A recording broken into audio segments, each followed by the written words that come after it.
Hi, this is Pete for Campus here, and we're talking about two different initiatives today, which are a ton of fun for me as the facilitator. Maybe not as fun for you, but you'll love it when you get through them. First one is called Group Avoid Rope.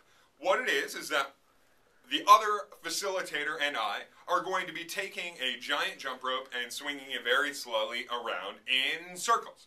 And everyone has to get from one side of the jump rope to the other side without touching it. They have to avoid it. They can't jump over it. They can't do anything. They just have to kind of run under there, and they have to time it right. Now, there's one little tiny itty-bitty catch, which is that you can't miss a beat. Once you begin the game, every time that jump rope hits the ground, at least one person has to go through, and only one person can go through at a time. So I guess that would mean one person has to go through every time that there's a beat.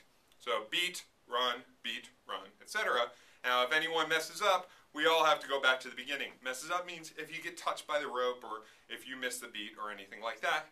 You try it a bunch of times and that will be a very satisfying and excellent triumph for your entire group once you do it. And there are some tricky ways of figuring out the best way of doing it.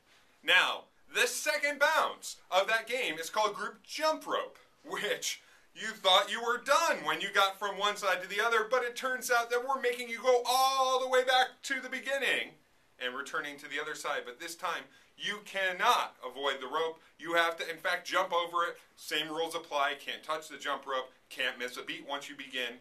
And you have to go all the way back to the beginning if anyone messes up. It's really frustrating. It's tough. Do it with nice big groups, but gauge the frustration level. And if they're not going to do it, then cool it off and bend the rules to make sure that everyone succeeds. Take care and see you on the field.